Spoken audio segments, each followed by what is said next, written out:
थिस्सलुनीकियों के नाम पौलुस प्रेरित की पहली पत्री अध्याय 1 से 5। अध्याय 1। अभिवादन। एक पौलुस और सिलवानुस और तीमुथियुस की ओर से थिस्सलुनीकियों की कलीसिया के नाम, जो परमेश्वर पिता और प्रभु यीशु मसीह में है, अनुग्रह और शांति तुम्हें मिलती रहे। थिस्सलुनीकियों का विश्वास। 2 हम अपनी प्रार्थनाओं में तुम्हें स्मरण करते और सदा तुम सब के विषय में परमेश्वर का धन्यवाद करते हैं। 3 और अपने परमेश्वर और पिता के सामने तुम्हारे विश्वास के काम और प्रेम का परिश्रम और हमारे प्रभु यीशु मसीह में आशा की धीरता को लगातार स्मरण करते हैं। 4 हे भाइयों, परमेश्वर के प्रिय लोगों, हम जानते हैं कि तुम चुने हुए हो। 5 क्योंकि हमारा सुसमाचार तुम्हारे पास न केवल शब्द मात्र ही में वरन सामर्थ्य और पवित्र आत्मा में और बड़े निश्चय के साथ पहुंचा है, जैसा तुम जानते हो कि हम तुम्हारे लिए तुम्हारे बीच में कैसे बन गए थे।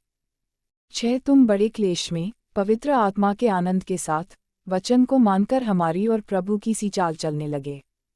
7 यहाँ तक कि मकिदुनिया और अखया के सब विश्वासियों के लिए तुम आदर्श बने। 8 क्योंकि तुम्हारे यहाँ से न केवल मकिदुनिया और अखया में प्रभु का वचन सुनाया गया, पर तुम्हारे विश्वास की जो परमेश्वर पर है, हर जगह ऐसी चर्चा फैल गई है कि हमें कहने की आवश्यकता ही नहीं। 9 क्योंकि वे आप ही हमारे विषय में बताते हैं कि तुम्हारे पास हमारा आना कैसा हुआ और तुम कैसे मूर्तों से परमेश्वर की ओर फिरे ताकि जीवते और सच्चे परमेश्वर की सेवा करो। 10 और उसके पुत्र के स्वर्ग पर से आने की बात जोहते रहो जिसे उसने मरे हुओं में से जिलाया, अर्थात यीशु की, जो हमें आने वाले प्रकोप से बचाता है। अध्याय 2। पौलुस का प्रचार कार्य। 1 हे भाइयों, तुम आप ही जानते हो कि हमारा तुम्हारे पास आना व्यर्थ न हुआ। 2 वरन तुम आप ही जानते हो कि पहले फिलिप्पी में दुख उठाने और उपद्रव सहने पर भी हमारे परमेश्वर ने हमें ऐसा साहस दिया कि हम परमेश्वर का सुसमाचार भारी विरोधों के होते हुए भी तुम्हें सुनाएं। 3 क्योंकि हमारा उपदेश न भ्रम से है और न अशुद्धता से और न छल के साथ है। 4 पर जैसा परमेश्वर ने हमें योग्य ठहराकर सुसमाचार सौंपा, हम वैसा ही वर्णन करते हैं, और इसमें मनुष्यों को नहीं, परंतु परमेश्वर को, जो हमारे मनों को जांचता है, प्रसन्न करते हैं। 5 क्योंकि तुम जानते हो कि हम न तो कभी चापलूसी की बातें किया करते थे और न लोभ के लिए बहाना करते थे, परमेश्वर गवाह है। 6 और यद्यपि हम मसीह के प्रेरित होने के कारण तुम पर बोझ डाल सकते थे, तो भी हम मनुष्यों से आदर नहीं चाहते थे, और न तुमसे, न और किसी से। 7 परंतु जिस तरह माता अपने बालकों का पालन पोषण करती है, वैसे ही हमने भी तुम्हारे बीच में रहकर कोमलता दिखाई है। 8 और वैसे ही हम तुम्हारी लालसा करते हुए, न केवल परमेश्वर का सुसमाचार पर अपना अपना प्राण भी तुम्हें देने को तैयार थे, इसलिए कि तुम हमारे प्रिय हो गए थे। 9 क्योंकि, हे भाइयों, तुम हमारे परिश्रम और कष्ट को स्मरण रखते हो, हमने इसलिए रात दिन काम धंधा करते हुए तुम में परमेश्वर का सुसमाचार प्रचार किया कि तुम में से किसी पर भार न हो। 10 तुम आप ही गवाह हो, और परमेश्वर भी गवाह है कि तुम विश्वासियों के बीच में हमारा व्यवहार कैसा पवित्र और धार्मिक और निर्दोष रहा। 11 तुम जानते हो कि जैसा पिता अपने बालकों के साथ व्यवहार करता है, वैसे ही हम भी तुम में से हर एक को उपदेश करते और शांति देते और समझाते थे। 12 कि तुम्हारा चाल चलन परमेश्वर के योग्य हो, जो तुम्हें अपने राज्य और महिमा में बुलाता है। 13 इसलिए हम भी परमेश्वर का धन्यवाद निरंतर करते हैं कि जब हमारे द्वारा परमेश्वर के सुसमाचार का वचन तुम्हारे पास पहुंचा, तो तुमने उसे मनुष्यों का नहीं परंतु परमेश्वर का वचन समझकर, और सचमुच यह ऐसा ही है, ग्रहण किया, और वह तुम विश्वासियों में जो विश्वास रखते हो, प्रभावशील है। 14 इसलिए तुम, हे भाइयों, परमेश्वर की उन कलीसियाओं की सी चाल चलने लगे जो यहूदिया में मसीह यीशु में है, क्योंकि तुमने भी अपने लोगों से वैसा ही दुख पाया जैसा उन्होंने यहूदियों से पाया था। 15 जिन्होंने प्रभु यीशु को और भविष्यद्वक्ताओं को भी मार डाला और हमको सताया, और परमेश्वर उनसे प्रसन्न नहीं, और वे सब मनुष्यों का विरोध करते हैं। 16 और वे अन्य जातियों से उनके उद्धार के लिए बातें करने से हमें रोकते हैं कि सदा अपने पापों का नपुआ भरते रहें, पर उन पर परमेश्वर का भयानक प्रकोप आ पहुंचा है। कलीसिया से मिलने की अभिलाषा। 17 हे भाइयों, जब हम थोड़ी देर के लिए, मन में नहीं वरन प्रगट में, तुमसे अलग हो गए थे, तो हमने बड़ी लालसा के साथ तुम्हारा मुंह देखने के लिए और भी अधिक यत्न किया। 18 इसलिए हमने अर्थात मुझ पौलुस ने एक बार नहीं वरन 2 बार तुम्हारे पास आना चाहा, परंतु शैतान हमें रोके रहा। 19 भला हमारी आशा या आनंद या बड़ाई का मुकुट क्या है? क्या हमारे प्रभु यीशु के सम्मुख उसके आने के समय तुम ही न होगे? 20 हमारी बड़ाई और आनंद तुम ही हो। अध्याय 3 तीमुथियुस का भेजा जाना। 1 इसलिए जब हमसे और न रहा गया तो हमने यह ठहराया कि एथेंस में अकेले रह जाएं। 2 और हमने तीमुथियुस को, जो मसीह के सुसमाचार में हमारा भाई और परमेश्वर का सेवक है, इसलिए भेजा कि वह तुम्हें स्थिर करे और तुम्हारे विश्वास के विषय में तुम्हें समझाए। 3 की कोई इन क्लेशों के कारण डगमगा न जाए, क्योंकि तुम आप जानते हो कि हम इन्हीं के लिए ठहराए गए हैं। 4 क्योंकि पहले ही जब हम तुम्हारे यहाँ थे तो तुमसे कहा करते थे कि हमें क्लेश उठाने पड़ेंगे, और ऐसा ही हुआ है, जैसा कि तुम जानते भी हो। 5 इस कारण जब मुझसे और न रहा गया तो तुम्हारे विश्वास का हाल जानने के लिए भेजा, कि कहीं ऐसा न हो कि परीक्षा करने वाले ने तुम्हारी परीक्षा की हो और हमारा परिश्रम व्यर्थ हो गया हो। तीमुथियुस द्वारा समाचार मिलना। 6 पर अभी तीमुथियुस ने, जो तुम्हारे पास से हमारे यहाँ आया है, तुम्हारे विश्वास और प्रेम का सुसमाचार सुनाया और इस बात को भी सुनाया कि तुम सदा प्रेम के साथ हमें स्मरण करते हो और हमारे देखने की लालसा रखते हो, जैसा हम भी तुम्हें देखने की। 7 इसलिए हे भाइयों, हमने अपने सारे दुख और क्लेश में तुम्हारे विश्वास से तुम्हारे विषय में शांति पाई। 8 क्योंकि अब यदि तुम प्रभु में स्थिर रहो तो हम जीवित हैं। 9 और जैसा आनंद हमें तुम्हारे कारण अपने परमेश्वर के सामने है, उसके बदले तुम्हारे विषय में हम किस रीति से परमेश्वर का धन्यवाद करें। 10 हम रात दिन बहुत ही प्रार्थना करते रहते हैं कि तुम्हारा मुंह देखें और तुम्हारे विश्वास की घटी पूरी करें।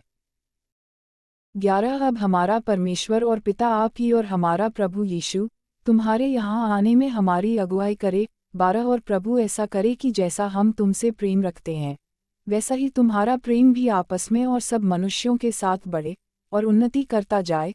13 ताकि वह तुम्हारे मनों को ऐसा स्थिर करे कि जब हमारा प्रभु यीशु अपने सब पवित्र लोगों के साथ आए, तो वे हमारे परमेश्वर और पिता के सामने पवित्रता में निर्दोष ठहरें। अध्याय 4 जीवन जो परमेश्वर को प्रसन्न करे। 1 इसलिए हे भाइयों, हम तुमसे विनती करते हैं और तुम्हें प्रभु यीशु में समझाते हैं कि जैसे तुमने हमसे योग्य चाल चलना और परमेश्वर को प्रसन्न करना सीखा है, और जैसा तुम चलते भी हो, वैसे ही और भी बढ़ते जाओ। 2 क्योंकि तुम जानते हो कि हमने प्रभु यीशु की ओर से तुम्हें कौन कौन सी आज्ञा पहुँचाई। 3 क्योंकि परमेश्वर की इच्छा यह है कि तुम पवित्र बनो, अर्थात व्यभिचार से बचे रहो।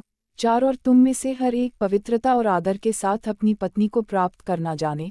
5 और यह काम अभिलाषा से नहीं, और न उन जातियों के समान जो परमेश्वर को नहीं जानती। 6 कि इस बात में कोई अपने भाई को न ठगे और न उस पर दांव चलाए, क्योंकि प्रभु इन सब बातों का पलटा लेने वाला है, जैसा कि हमने पहले ही तुमसे कहा और चिताया भी था। 7 क्योंकि परमेश्वर ने हमें अशुद्ध होने के लिए नहीं, परंतु पवित्र होने के लिए बुलाया है। 8 इस कारण जो इसे तुच्छ जानता है, वह मनुष्य को नहीं परंतु परमेश्वर को तुच्छ जानता है, जो अपना पवित्र आत्मा तुम्हें देता है। 9 किंतु भाईचारे की प्रीति के विषय में यह आवश्यक नहीं कि मैं तुम्हारे पास कुछ लिखूं, क्योंकि आपस में प्रेम रखना तुमने आप ही परमेश्वर से सीखा है। 10 और सारे मकेदुनिया के सब भाइयों के साथ ऐसा करते भी हो। परंतु हे भाइयों, हम तुम्हें समझाते हैं कि और भी बढ़ते जाओ। 11 और जैसी हमने तुम्हें आज्ञा दी है, वैसे ही चुपचाप रहने और अपना अपना काम काज करने और अपने अपने हाथों से कमाने का प्रयत्न करो। 12 ताकि बाहर वालों से आदर प्राप्त करो और तुम्हें किसी वस्तु की घटी न हो। यीशु का पुनरागमन। 13 हे भाइयों, हम नहीं चाहते कि तुम उनके विषय में जो सोते हैं अज्ञानी रहो, ऐसा न हो कि तुम दूसरों के समान शोक करो जिन्हें आशा नहीं। 14 क्योंकि यदि हम विश्वास करते हैं कि यीशु मरा और जी भी उठा, तो वैसे ही परमेश्वर उन्हें भी जो यीशु में सो गए हैं, उसी के साथ ले आएगा। 15 क्योंकि हम प्रभु के वचन के अनुसार तुमसे यह कहते हैं कि हम जो जीवित हैं और प्रभु के आने तक बचे रहेंगे, सोए हुओं से कभी आगे न बढ़ेंगे। 16 क्योंकि प्रभु आप ही स्वर्ग से उतरेगा, उस समय ललकार और प्रधान दूत का शब्द सुनाई देगा, और परमेश्वर की तुरही फूंकी जाएगी, और जो मसीह में मरे हैं, वे पहले जी उठेंगे। 17 तब हम जो जीवित और बचे रहेंगे उनके साथ बादलों पर उठा लिए जाएंगे कि हवा में प्रभु से मिलें, और इस रीति से हम सदा प्रभु के साथ रहेंगे। 18 इस प्रकार इन बातों से एक दूसरे को शांति दिया करो। अध्याय 5 पुनरागमन के लिए तैयार रहना। 1 पर हे भाइयों, इसका प्रयोजन नहीं कि समयों और कालों के विषय में तुम्हारे पास कुछ लिखा जाए। 2 क्योंकि तुम आप ठीक जानते हो कि जैसा रात को चोर आता है, वैसा ही प्रभु का दिन आने वाला है। 3 जब लोग कहते होंगे, कुशल है, और कुछ भय नहीं, तो उन पर एकाएक विनाश आ पड़ेगा, जिस प्रकार गर्भवती पर पीड़ा, और वे किसी रीति से न बचेंगे। 4 पर हे भाइयों, तुम तो अंधकार में नहीं हो कि वह दिन तुम पर चोर के समान आ पड़े। 5 क्योंकि तुम सब ज्योति की संतान और दिन की संतान हो, हम न रात के हैं, न अंधकार के हैं। 6 इसलिए हम दूसरों के समान सोते न रहें, पर जागते और सावधान रहें। 7 क्योंकि जो सोते हैं वे रात ही को सोते हैं, और जो मतवाले होते हैं वे रात ही को मतवाले होते हैं। 8 पर हम जो दिन के हैं, विश्वास और प्रेम की झिलम पहनकर और उद्धार की आशा का टोप पहनकर सावधान रहें। 9 क्योंकि परमेश्वर ने हमें क्रोध के लिए नहीं, परंतु इसलिए ठहराया है कि हम अपने प्रभु यीशु मसीह के द्वारा उद्धार प्राप्त करें। 10 वह हमारे लिए इस कारण मरा कि हम चाहे जागते हों चाहे सोते हों, सब मिलकर उसी के साथ जिएं। 11 इस कारण एक दूसरे को शांति दो और एक दूसरे की उन्नति का कारण बनो, जैसा कि तुम करते भी हो। कलीसिया को उपदेश। 12 हे भाइयों, हम तुमसे विनती करते हैं कि जो तुम में परिश्रम करते हैं, और प्रभु में तुम्हारे अगुवे हैं, और तुम्हें शिक्षा देते हैं, उनका सम्मान करो। 13 और उनके काम के कारण प्रेम के साथ उनको बहुत ही आदर के योग्य समझो। आपस में मेल मिलाप से रहो। 14 हे भाइयों, हम तुम्हें समझाते हैं कि जो ठीक चाल नहीं चलते उनको समझाओ, कायरों को ढाढ़ दो, निर्बलों को संभालो, सबकी ओर सहनशीलता दिखाओ। 15 सावधान। कोई किसी से बुराई के बदले बुराई न करे, पर सदा भलाई करने पर तत्पर रहो, आपस में और सबसे भी भलाई ही की चेष्टा करो। 16 सदा आनंदित रहो। 17 निरंतर प्रार्थना में लगे रहो। 18 हर बात में धन्यवाद करो, क्योंकि तुम्हारे लिए मसीह यीशु में परमेश्वर की यही इच्छा है। 19 आत्मा को न बुझाओ। 20 भविष्यवाणियों को तुच्छ न जानो। 21 सब बातों को परखो, जो अच्छी है उसे पकड़े रहो। 22 सब प्रकार की बुराई से बचे रहो। आशीर्वाद। 23 शांति का परमेश्वर आप ही तुम्हें पूरी रीति से पवित्र करे, और तुम्हारी आत्मा और प्राण और देह हमारे प्रभु यीशु मसीह के आने तक पूरे पूरे और निर्दोष सुरक्षित रहें। 24 तुम्हारा बुलाने वाला सच्चा है, और वह ऐसा ही करेगा। 25 हे भाइयों, हमारे लिए प्रार्थना करो। 26 सब भाइयों को पवित्र चुंबन से नमस्कार करो। 27 मैं तुम्हें प्रभु की शपथ देता हूँ कि यह पत्री सब भाइयों को पढ़कर सुनाई जाए। 28 हमारे प्रभु यीशु मसीह का अनुग्रह तुम पर होता रहे।